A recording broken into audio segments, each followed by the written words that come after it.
So far this ice fishing season's been pretty mild. There's no ice on a lot of bodies of water in the north, but we've actually went up to the UP, to Lake Gogebic. And most of you know Lake Gogebic as the place where the giant perch live. 2.25 pound perch every ice fishing season, caught in a bunch of them. But we're here for walleyes, and it's early ice. Typically these walleyes like to be on sand flats and near weed edges, so we're gonna need to use a big spread for our presentations. So the old man's with me, Jon Sibley, and also owner of JT Outdoors, Joe Bricko. We're gonna use these hot boxes, we're gonna spread out our presentations and search down these walleyes that can be just basically cruising anywhere. So come with us and we're gonna show you the next bite.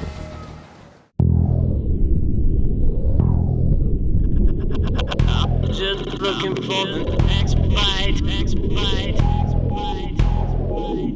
Just looking for the next bite. It's with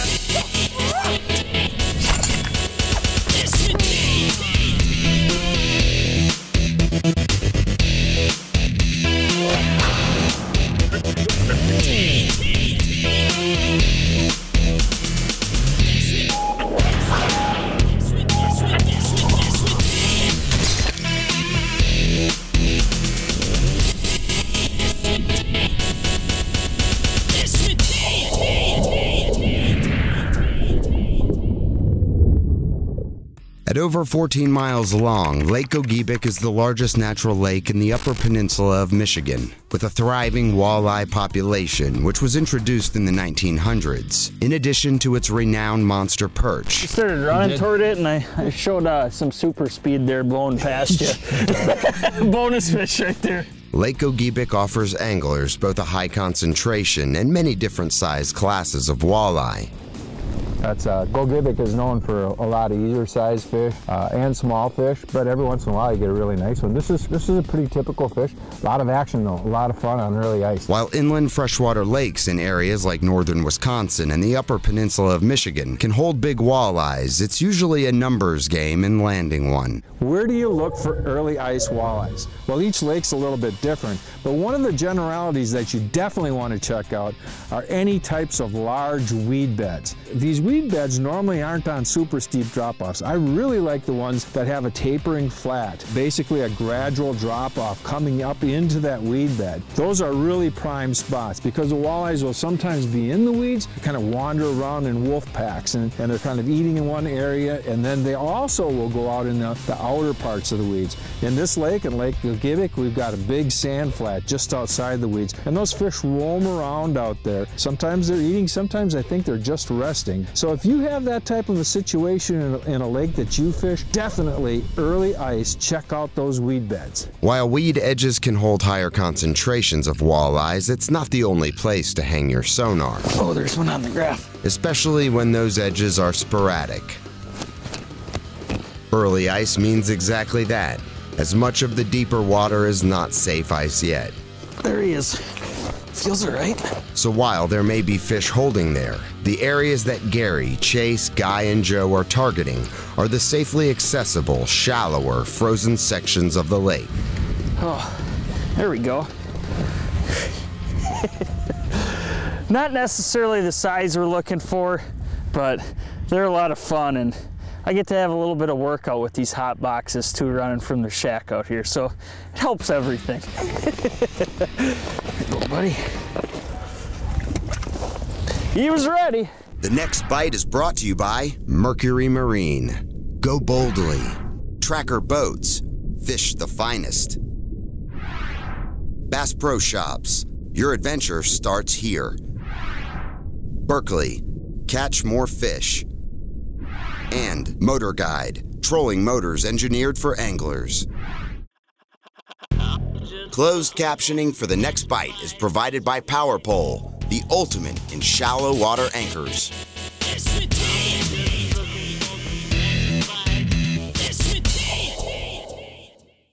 Plummeting temperatures and gusting icy morning winds aren't preventing professional anglers Gary Parsons, Chase Parsons, Ice Team Pro Team member Jon Sibley, and JT Outdoors owner Joe Bricko. There's a flake. From being able to use a few different tactical remote approaches. Hot boxes are staying nice and open today. Oh, they're wide open, yeah. It's great. But all are taking advantage of using an actual rod and reel in lieu of traditional tip-ups with just spooled line. Yeah, not bad at all. This is a nice healthy fish for Gogebic. Kind of what you come up here on early ice for. Yeah, and it seems like there's quite a few of them too. I mean, we have quite a few flakes. Yeah, you got some smaller ones, you get some a little bigger, and then every once in a while you pop a really good one. But man, this is fun stuff. We've got these hot boxes just set up in so many different ways, and quite frankly, this is the planer board of ice fishing. This isn't just a tip up. Yeah, I mean, it's a system where you can use rods and reels, free spool, using hang lines. There's all kinds of ways to fish them. Absolutely deadly for a place like Gogebic. Whether using an open bail summertime-like approach by actively fishing by the boxes and using the trip flags, there's one. Or a closed bail approach like Gary and Chase, using a wireless LOWRANCE screen sharing setup to simultaneously monitor their hot box graphs alongside their jigging graphs in an effort to be even more spread out. There's one. Oh, he hit right away.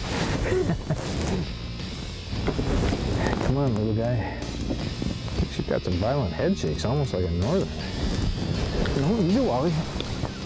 Oh. He's not real big, but he sure whacked it. Holy man, he got it right through the nose too. Come on, buddy. Here. It's fun. Combination, man. You look out and you're looking at those hot boxes, flag goes up, or in here in the jig house, all of a sudden one's there. Winter walleyes can be pretty moody, and you never really know what you're going to deal with you know, the cold weather and the changing fronts and things like that. One day they'll be slamming spoons and minnows. The next day they'll be hitting jigging glide baits, you know, shiver minnows and things like that. Some days they'll come and take a look at your baits and swim away, and you can't get them to bite no matter what. One of the things that I like to do is when the fish are going in a funk like that, and especially if you see that your hot boxes and your outside lines are getting a lot of bites because the minnows are just staying stationary, I like to really subtle up my jigging technique by going to a plain 16th ounce jig head and a small fat head minnow. You hook the minnow real lightly through the lips so he stays lively and active like that, and essentially what you do is lower it down real close to the bottom, and sometimes I'm only 2 inches from the bottom, and I'll start to shiver it almost like it's a panfish lure, but then I'll hold it steady and I'll shiver it, and then I'll hold it steady, and once in a great while I'll give it a little bit of a hop, but you're staying very subtle. And you watch your graph just like you would normally when you're doing a cadence like this, but it's a super subtle cadence.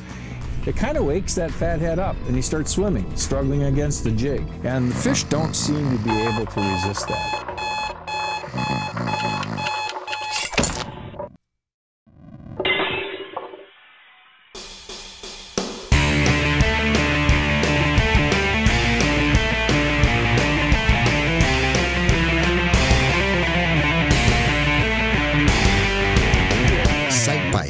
Real-time fishing information from all the pros in one place at WalleyChatter.com.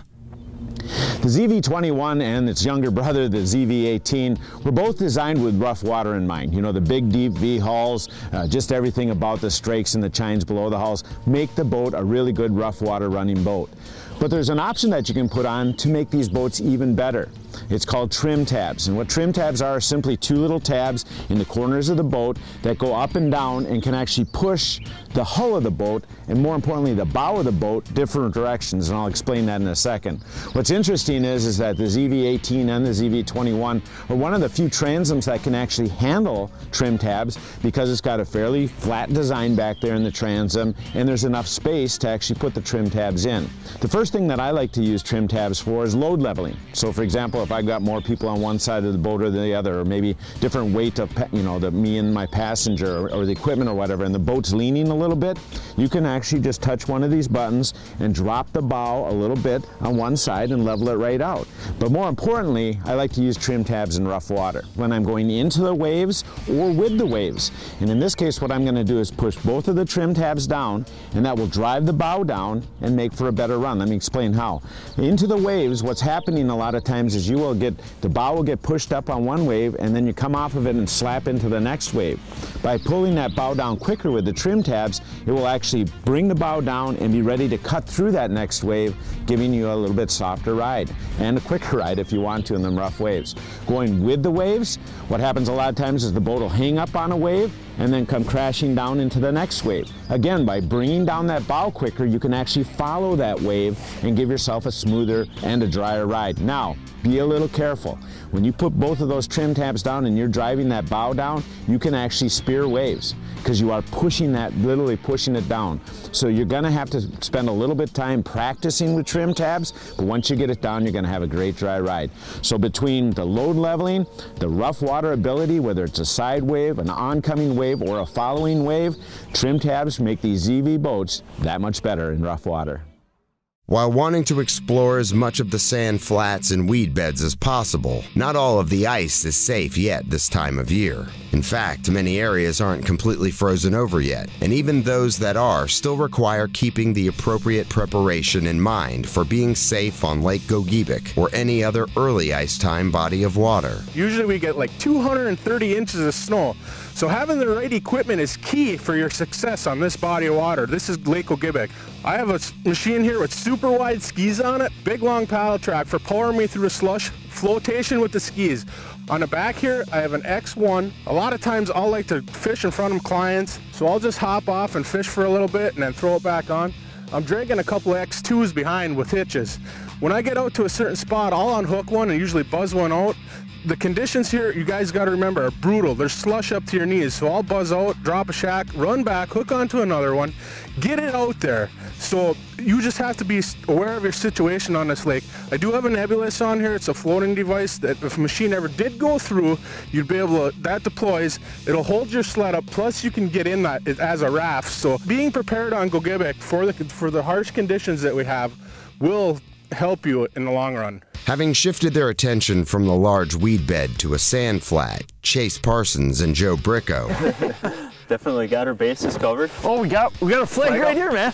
I'd say there's one on there. are hoping that one of these wandering walleyes will be the one capable of showcasing true inland Northwood Lake's hidden size potential. I'm gonna get back in my shack and wait for one of my flags to go up, buddy. Oh, there's one on.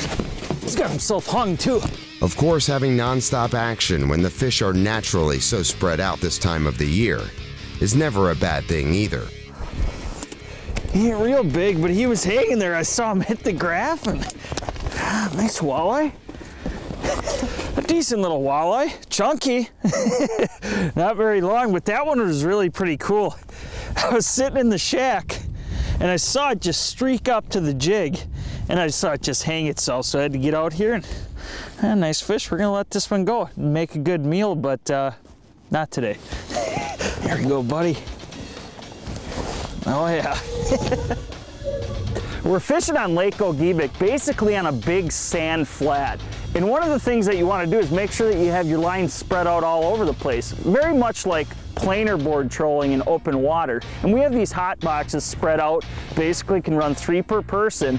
But one of the things that Joe's done here with these hot boxes now is there's a flag trip system on them. He's told him a little bit about how this works because it makes it real easy. Obviously the flag comes up when there's a fish on it now. Yeah, it's just a fun way to fish.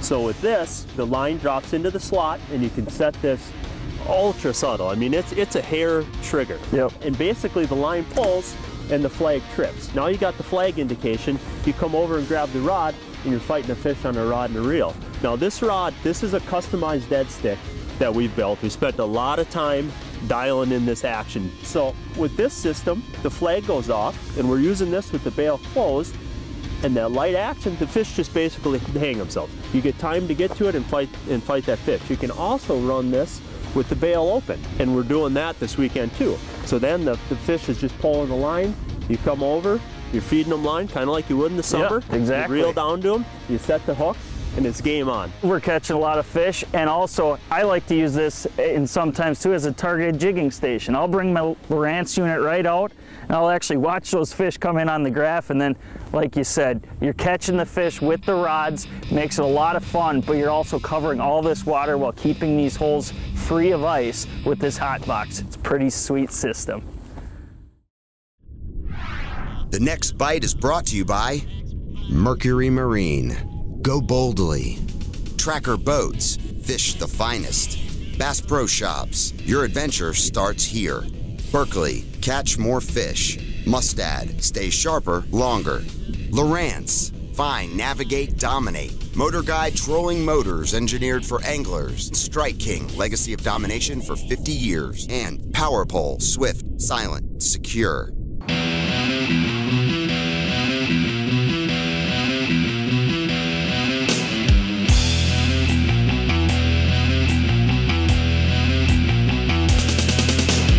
Hot topics, leading information, and tackle and techniques to make you a better angler. Presented by Mercury. Props are definitely not made equal. And what I mean by that is depending on the size of the boat you have, the size of the outboard you have, all these different style props will make that boat act a little bit differently in the water. There's 3 blades like this Tempest, 5 blades like this High 5, and this prop specifically right here, the Bravo 1 FS, has been a go-to prop for people that have a boat similar to this Nitro ZV21. The bigger, heavier fiberglass boats with the bigger outboards. This prop has absolutely been fantastic. Now there's something that Mercury's done, and I've had the ability here over the past few months to test this prop out. And this is a prop that is available now to you, and it's the Bravo 1 LT. So it's a 4-blade just like this FS, just like this popular prop over the last few years. But what the LT is it's a longer tube.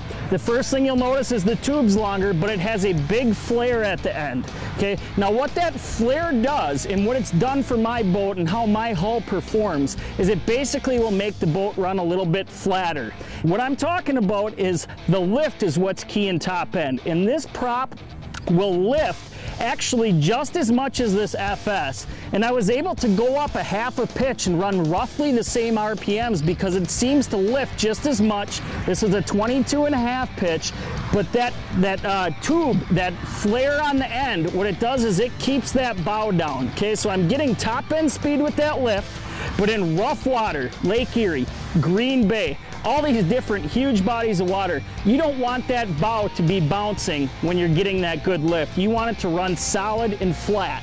So that LT is making my bow run just a little bit lower, but I'm getting that entire boat lift for all the different performance attributes that I look for. Spreading out their baits and tailoring their setups and cadences to the super moodiness of early ice walleyes has been the key. And it's just a blast catching fish like this. Nice part is, holes are wide open, and this is the result. To rifling through countless numbers of walleyes roaming the vast weed beds and sand flats of Lake Gogebic. We're using just live bait rig with a treble hook with sucker minnows. His head turned in here. That's a decent Lake Gogebic walleye. However, the hunt continues for Gary, Chase, Guy, and Joe for a big walleye. One of the select few on northern lakes of this type that they know is lurking somewhere amongst the onslaught of hungry northerns, gargantuan perch, and 12 to 16-inch walleyes. Oh, that Just to rod's the outside. pinned up. Oh yeah.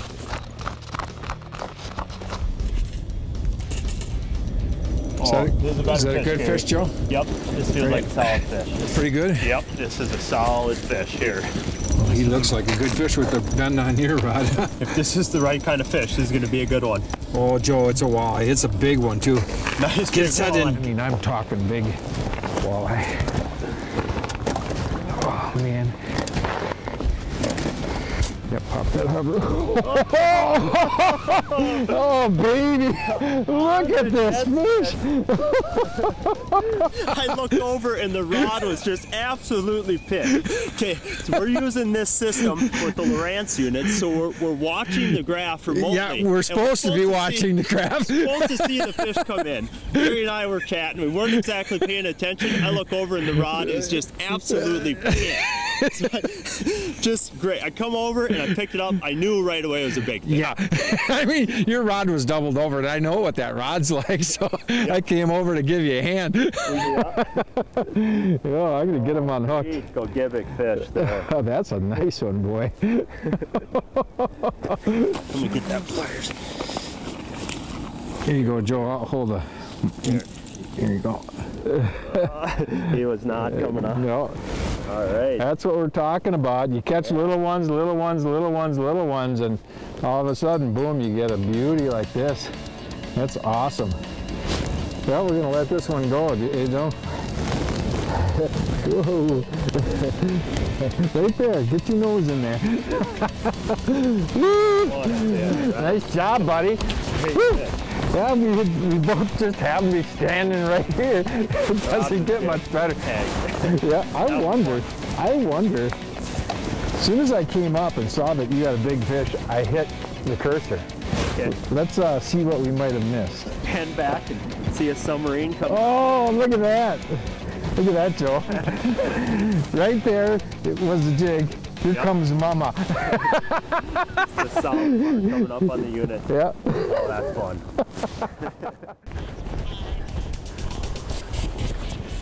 That's going on TV. Guy gets winded after this much activity. It's snowing out. Okay. Feet. Quick feet.